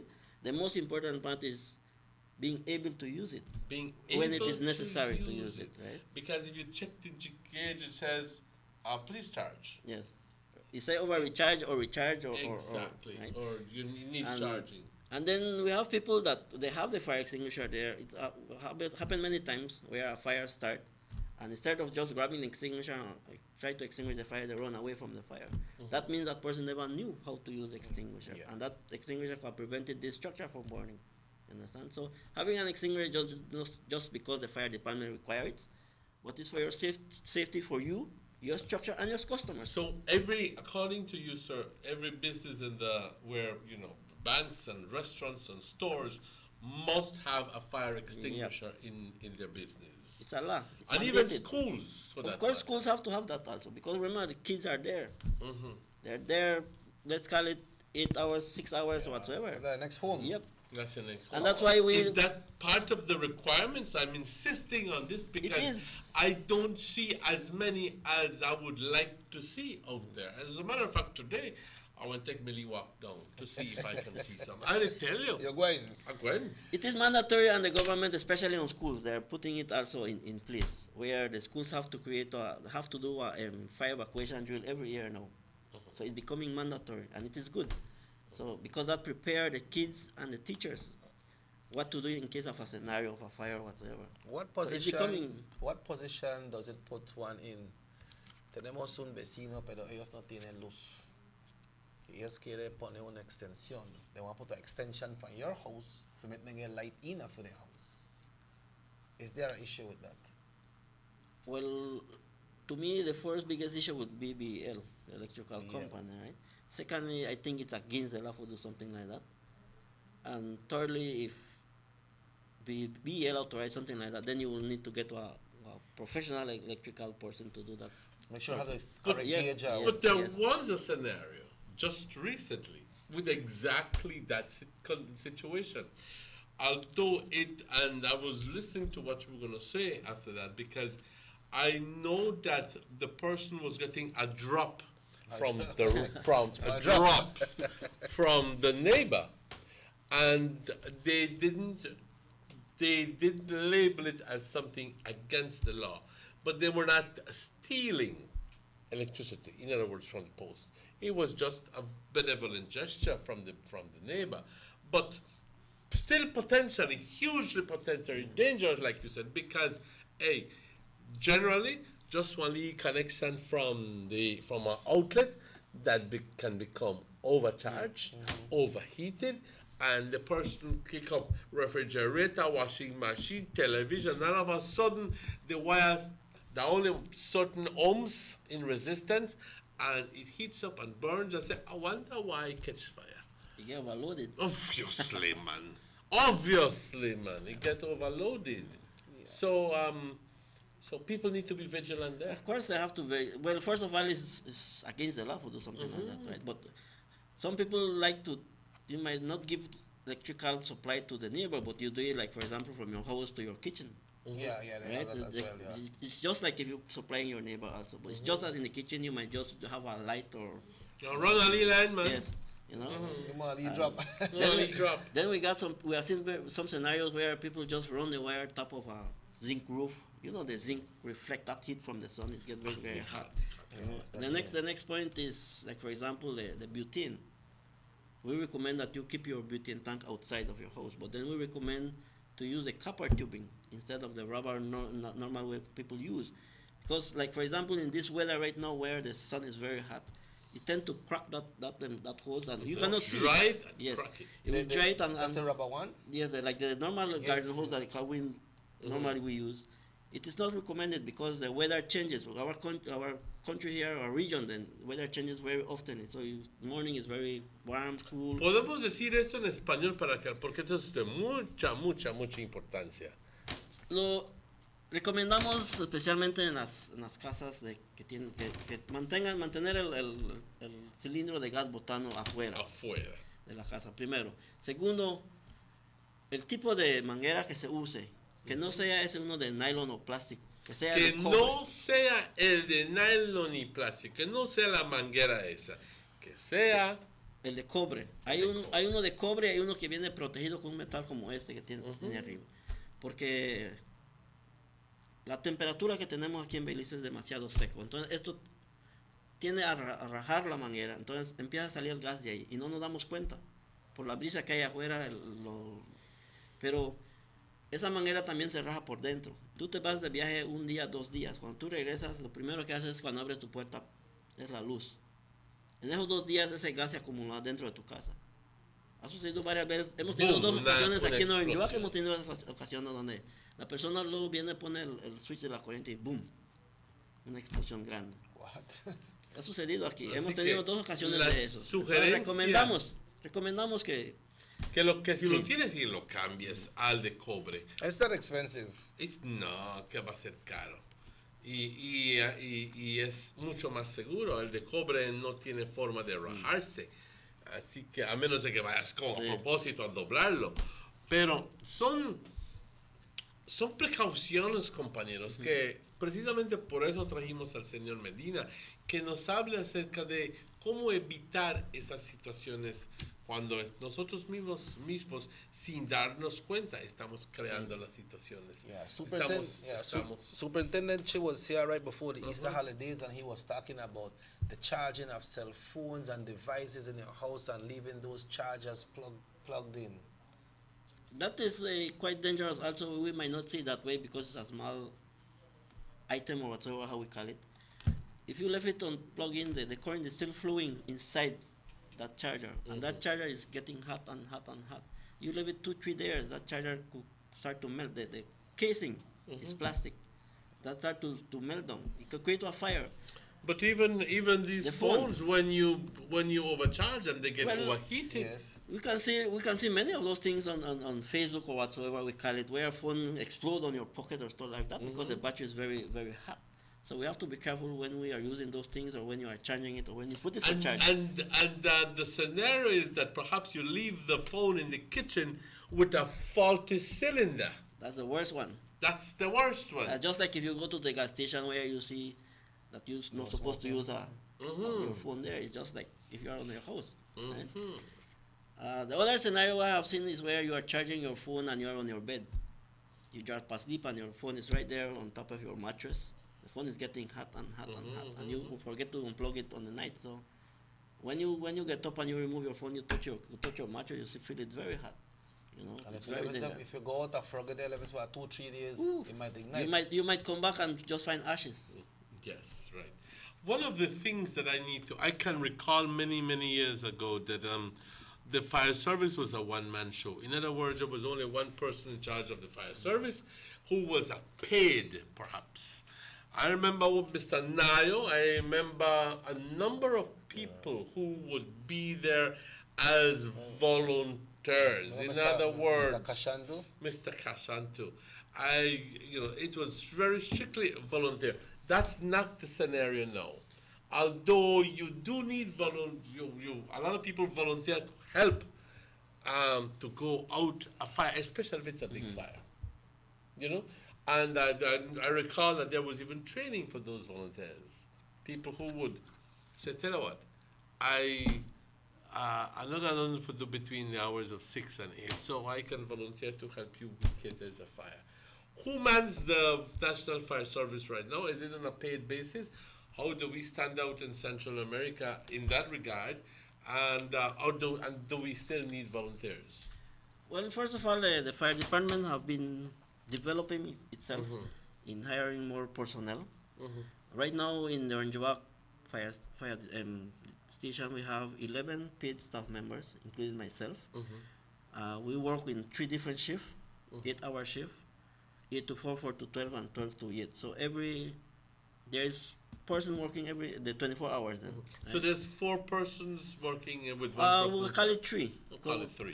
Every day somebody is off on the off. Oh, right? okay. And then we have a volunteer system right now where we have around 8 to 10 volunteers, which are all our students, school students.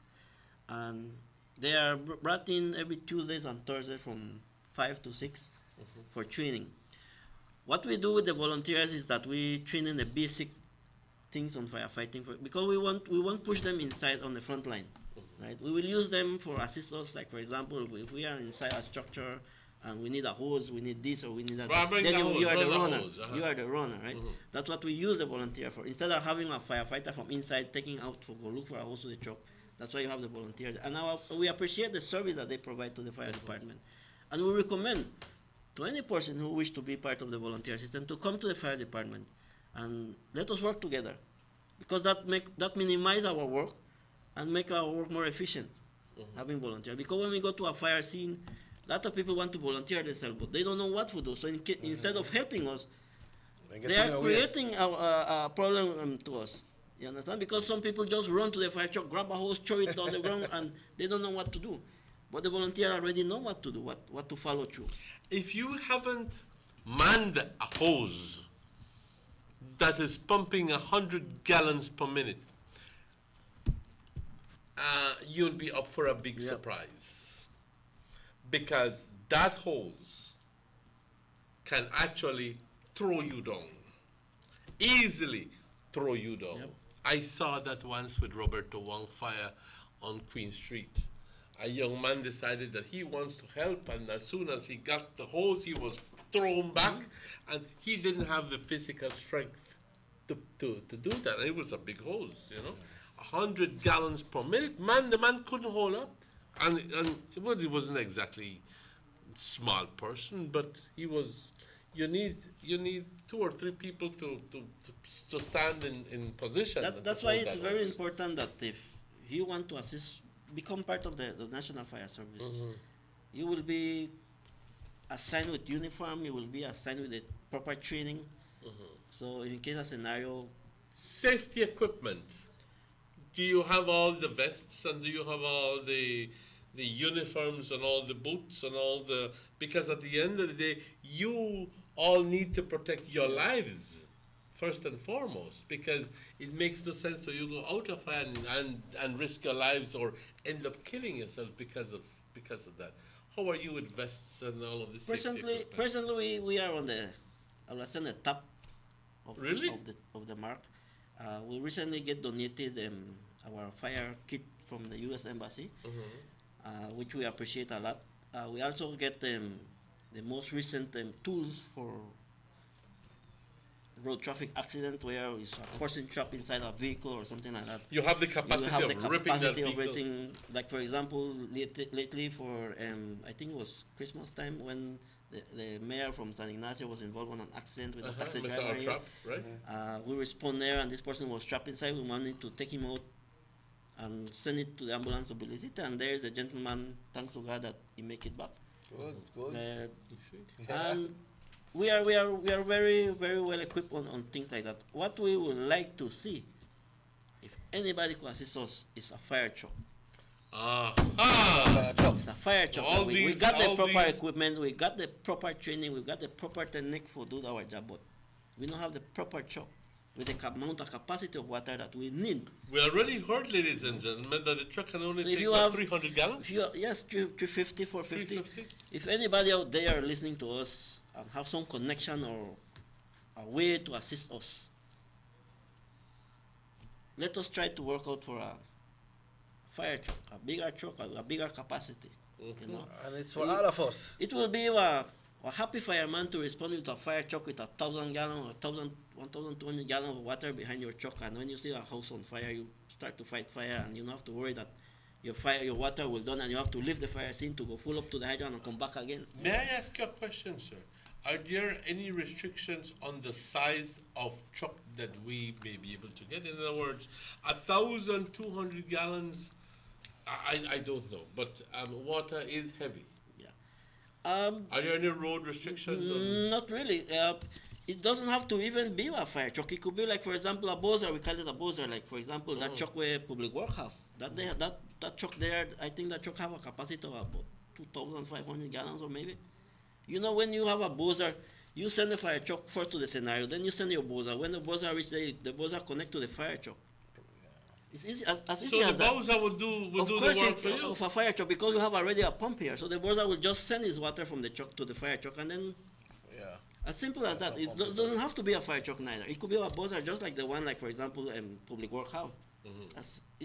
That would be or maybe the Japanese government would like course. to donate one of those high-tech fire extinguishers that we saw on television a while ago, where it manages to squeeze itself through the traffic, and then all of a sudden, no mind the place is congested with traffic, but it's just the wheels that pass, and then all of a sudden it has a capacity to raise itself above the traffic. Just the wheels go through, and then after that, by some technological marvel, this is the only way I can explain it, the thing extends itself, and all these, and then they go save lives on the 15th floor. But it's 50 minutes away from 9. We'll take our break, then we'll come back when I wrap up. But I want to send out a special birthday greeting going out to Smile. That's Mr. Houston Baptist. Good morning, Smile. Happy birthday to you, brother. Comes to you from your granddaughter, Jada. Also to the Bug they celebrate the birthday today, Buggy. Yeah, 46. Now, Morris, they send this greeting for you, say I'm visiting our shop. So, Buggy, enjoy yourself, colored. Big up yourself, right? We'll be back after these messages to wrap up on this end. We'll be right back. Every day when my daddy gets up to go to work, he says this is for me to have a better life. But I say, Daddy, we have a better life. Mommy don't have to leave home to wash my clothes anymore. We don't have to go all the way to a pump and back home to wash every bucket. No, Mommy just have to turn on the pipe and wash up and make we bathe as long as we want. Even the school teacher make we wash we hand the pipe instead of a nasty bucket like before. See, Daddy, life is better with water than life.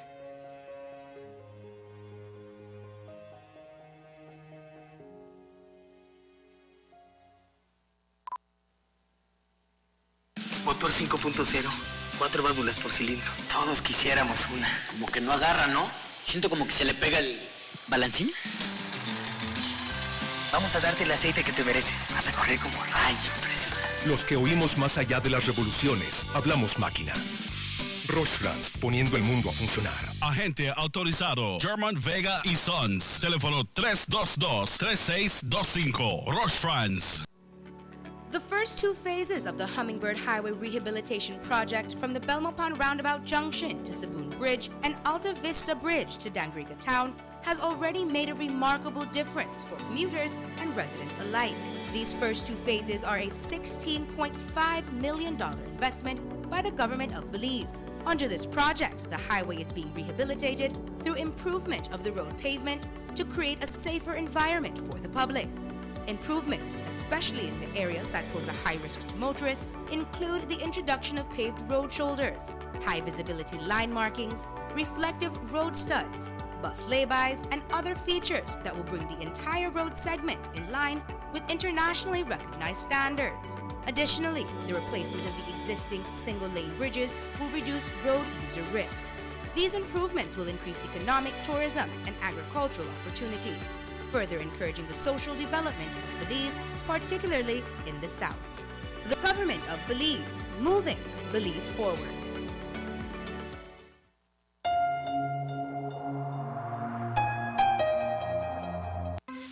When it comes to running my business, I have to ensure that my office is always connected and that my service is the best. This is exactly what I need from my internet provider at my home also. That's why I chose Diginet. It's fast, reliable, and most importantly, it's affordable. With Diginet, I get a reliable connection plus 6 gigabytes free mobile data each month to use while I'm on the go, all for just $99. This is big savings for me. Diginet gives me the edge I need to take my business to the next level, right from home.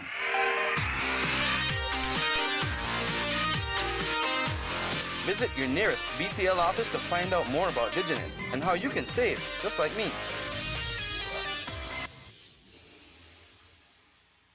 Now available in San Pedro, Northside Belize City, Ladyville, and Belmopan. Coming soon to Orange Walk. Notice the residents of rural communities in Orange Walk and Corozal districts. If you value your health and your children's health, you will dispose of your garbage only at approved sites. The disposal of garbage at any other location is illegal, and if caught, you can be fined up to $5,000. If you don't get caught, you can still suffer health impacts caused by these illegal sites, because illegal dump sites harbor pests such as rodents, possums, and mosquitoes that carry diseases. These can transmit those diseases to you and your children. In addition, the garbage you throw away illegally can contaminate water bodies near your community, the same water bodies you might use for recreation or other purposes. Only with your help can the Department of Environment ensure that Belize's development is safe for present and future generations. You can also contact your local village councils or Belize Solid Waste Management Authority for more information. The Department of Environment thanks you for your help.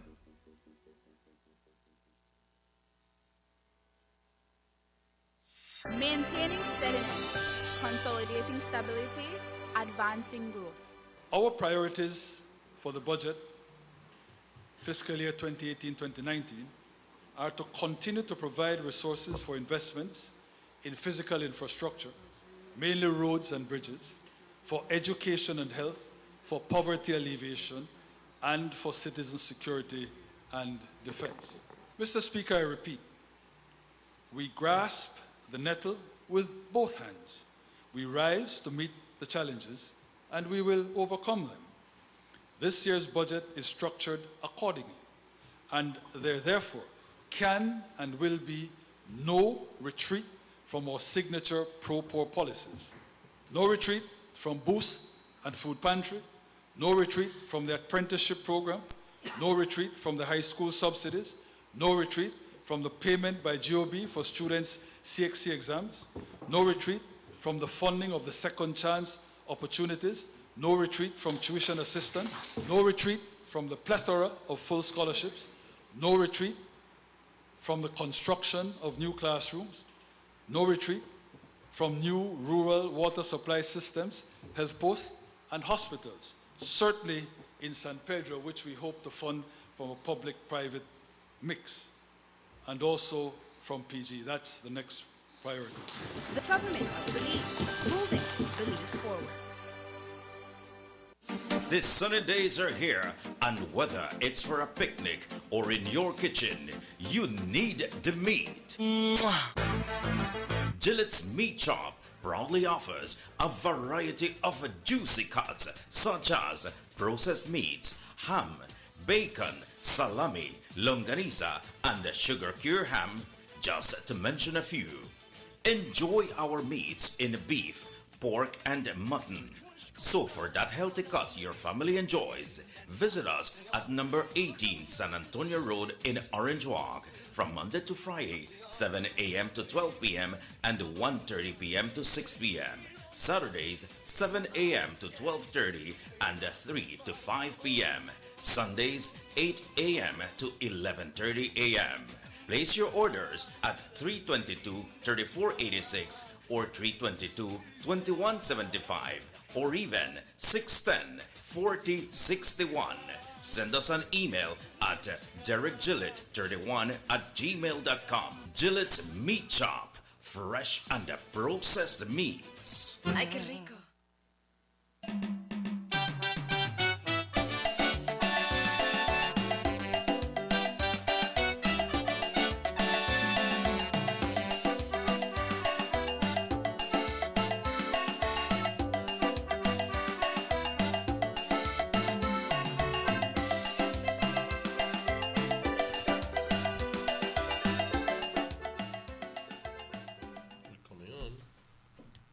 Welcome back to the Sugar City Morning Show. It is exactly 7 minutes before 9 here on this last segment of the show. We are still with Mr. Miguel Medina, who is the officer in charge of the National Fire Service here in Orange Walk. And we were talking during the break about, and just before the break, and you said that one of the things that you would just absolutely love is to have a brand new truck. Okay, ladies and gentlemen, a lot of us would say, tell you what, it's government's job to provide all of the equipment, and yes, that you're absolutely right. You are absolutely right when it comes to that. But many times we have to assist government with providing all of these equipments. And if there's any interested organizations, perhaps Rotary clubs or anything, who would want to come up to the challenge, we're inviting you to get in contact with Mr. Miguel Medina. And it doesn't necessarily have to be a fire truck. It could be, like I said, a Bowser. Yeah. A Bowser, because one of the problems that we have determined is the availability of water, because a truck only having 300 gallons, 350, and pumping 100 gallons per minute, which means that you can only do your job for 3.5 minutes. Yeah. Or maybe less, because, it takes so many gallons to fill the hoses. So if there was the way of being able to have that supply of water right behind you, where at the end of the day, when your 300 gallons finish, automatically the source is transferred from one to the other, then the ability that you have of being able to out the fires would be enhanced. We can act effectively out the fires and so forth. Yes, because there have been, most of the scenarios is that when we respond to a structural fire, upon arriving, we take control of the fire. Mm-hmm. But because we run out of that water supply, we have to leave the scene and go and fill up the truck. By the time we come back already, the fire don't develop back again. Mm-hmm. And that is most of the scenarios countrywide, not only in Orange Walk, countrywide. One question that I have here, how well are you prepared in terms of like chemical fires? Because yes, you can have a house burning down and that's wooden, and that presents its uniqueness. In other words, it's wood. It's how wood a household that. But a completely different thing whenever you have a chemical fire, a factory. How do you deal? Even though we don't have everything is relevant relative to your own environment. Mm-hmm. But just let's say that there is a fire at a warehouse that keeps a lot of petroleum or keeps a lot of chemicals and so forth, automotive chemicals, fertilizers, potentially explosive. How well are you equipped for that? We are at the fire department. Our only substance or whatsoever we call it, material that we have for firefighting would be water. And we have a system we call foam, which is especially for fuel fires. When it comes in chemicals, we not really have that adequate equipment. Not even the suits that we use for firefighting is used for chemical fires. In a scenario like that, probably the environment department might have those suits and adequate things for. So in case like that, what we will do is just respond as a normal fire and try to see if we go out the blaze and do our best. Because that's everything we got. That's what we got, and we got to work with that. And that's why we are pledging to the public to assist us in any way of if they could. What is the number to call in case you have a fire? We always recommend 302-2090. En español. 302-2090. La razón es porque va directo al fire station, directo al fire department. Cuando llamas a 911, la llamada se va a Belice, viene a Orange Walk Police llama a fire department. La información ya cambió cuando llega con nosotros, ya se desvarió. Cuando llamas 302-2090 va directo con nosotros, podemos responder lo más rápido que podemos. conseguimos la información adecuada que nosotros queremos. Entonces, recomendamos 302-2090, ¿cuál es el número del Fire Station? 302-2090. No 322, porque ese era el número antes. 302. 302, no 322, recuerda eso. 302-2090, 2090, recuérdalo. Porque sé que momentos de angustia, que te está quemando la casa del vecino, Dios mío, estás tratando de recordar el número, y qué es el bendito número, no te recuerdas. Ponlo en tu mente, 2090, 302-2090, o anótalo sobre tu refrigerador o algo, una notita ahí. Fuego, en caso de fuego, 302-2090. Dios no quiera lo tengas que utilizar, pero es simplemente estar preparado. But Simplemente es prepararse. If you do not have credit, then you need to call the 911. Yes, you could call right? 911 or the 90. If you have a smartphone, and you could dial just 90, and that will direct you to Belize City headquarters. 90? Okay. And then that will direct you to headquarters in Belize City, and then they transfer the call to us. O si no tienes crédito para llamar, puedes llamar al 911 o el 90, 911 o 90, y ellos te pueden...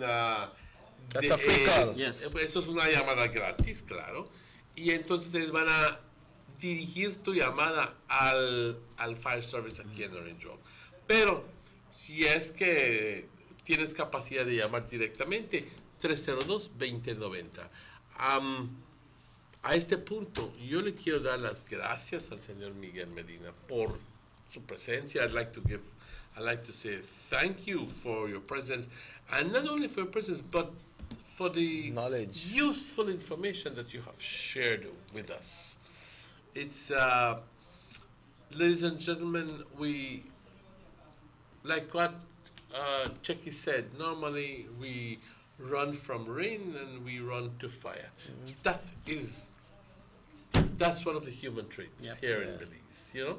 Why fire out at Queen Street, make a run and go sit down where they go on. Rain in the shelter. You know, rain, make a, you know, exactly, make a hurry go home. But it's just one of those things. We have been fortunate here in Orange Walk over the amount of years that we don't have the type of fires that you'd find someplace else. Obviously because we don't have the congestion that occurs in Belize City. And because our entire landscape has been changing. We don't have that many thatch houses and wooden houses anymore, thankfully so. The entire cityscape is changing to more concrete, which is more resistant to fires. So it's very simply, but we're forgetting the human element. If you factor in the human element, that is when we sometimes make mistakes. And we tend to want to do things because we want to save money. We get somebody who is not prepared to repair these electrical items, and it turns out that we have an accident that causes us to lose our homes.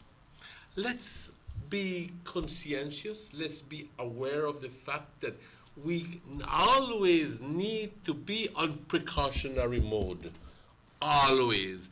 We have to be aware of our actions just so that our very actions always lead to good rather than presenting a difficult situation to ourselves and to our neighbors. Because maybe my house burned down, but not only my house burned down, my neighbor house burned down, and in 2017 picked it out of the street.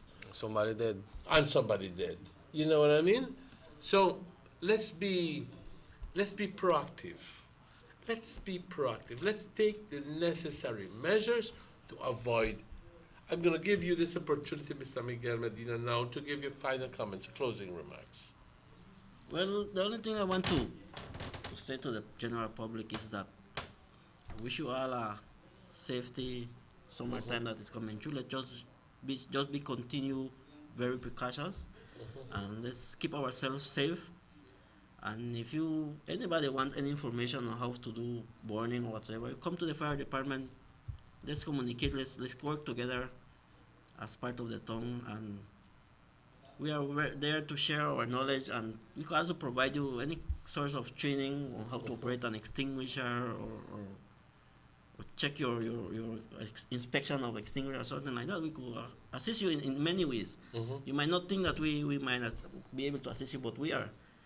And again, I recommend you call 302-2090 in case of any fire scenario that you encounter. 302-2090 en caso. Estamos del tiempo cuando, desafortunadamente, por el calor intenso, por la sequedad que existe, nuestra humedad relativa está menos del 50% versus en agosto, septiembre, octubre, cuando está en casi al 100%.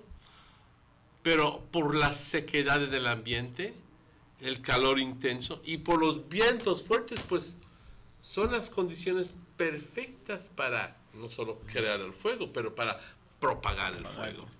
Así que, y con un viento fuerte, pues es bastante difícil apagarlo. ¿Ok? Así que les pedimos, por favor, estar al tanto y estar al tanto y ser precavidos para evitar situaciones desastrosas. Aquí le quiero dar las gracias a Chiqui, al señor Medina de nuevo, y al equipo de producción por su trabajo. A las personas que están cumpliendo años, hoy de nuevo muchas felicidades. Ok, si estás cumpliendo aniversarios, si estás celebrando aniversarios, que la pases muy bien. Hoy es miércoles y son exactamente las 9:05. Compañeros, recordándoles de que este show se repite a las 9 por la noche. Si quieres ver que tu familia lo vea hoy por la noche, reúnalos contigo hoy por la noche y dices, vamos a ver el programa, porque es importante que cada miembro de la familia se concientice, que sepa exactamente cómo evitar fuegos, cómo ser precavidos, cómo mantener la estabilidad de una comunidad sin tener que estar sufriendo con fuegos. También recordándoles que estaremos con ustedes mañana a la misma hora, a las 7 de la mañana. Cuídense mucho. Que Dios les bendiga. Mi nombre es Emmanuel. And I'm Robert Cheque Usher. If the good Lord so will, we will be back tomorrow. So hasta mañana. Until we see each other again. Hasta luego. Cuídense mucho. De nuevo, muchas gracias a todos. Nos vemos.